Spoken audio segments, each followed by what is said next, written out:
Hello दोस्तों, उत्तर प्रदेश आर्यभट्ट के लिए आज मेडिवल हिस्ट्री की पार्ट 8 में आपका स्वागत है। आज हम पढ़ने वाले हैं इस्लाम इन्वेडर्स, इस्लाम आक्रमणकारी। पहले इस्लाम आक्रमणकारी कौन थे? तो अरब थे। अरब ने 712 एडी में भारत पर आक्रमण किया था और उमैया वंश के गवर्नर थे अल हज्जाज।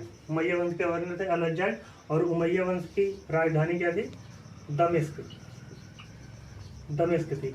इसी वंश के गवर्नर अल हज्जाज ने मोहम्मद बिन कासिम को भारत भेजा था आक्रमण करने के लिए। ये पहले इन्वेडर थे जिन्होंने सिंध के राजा ताहिर को हराया था, उन्हें हराया था और सिंध में ही पहली बार इस्लाम में कन्वर्ट किया था लोगों को। सिंध और पंजाब को हराया था और वहां से लूट कर ले गए थे।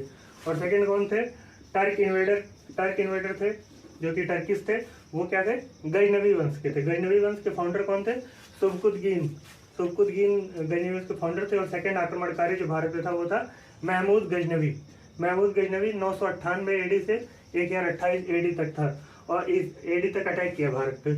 और इन्होंने 1001 एडी में अटैक किया था, कब? जयपाल को हराया था।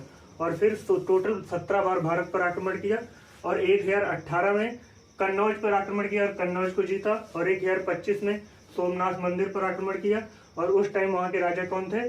राजा भीमदेव प्रथम।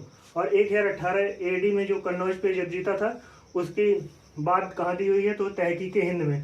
तहकीक हिंद लिखी गई है अल बरूनी के द्वारा और उतबी के द्वारा किताबुल यामनी लिखी गई है। इसी के काल का पोएट था और ये सोमनाथ मंदिर का वर्णन दिया गया है किताबुल यामनी में। और एक और पोएट थे फिरदौसी, इन्होंने शाहनामा लिखी थी।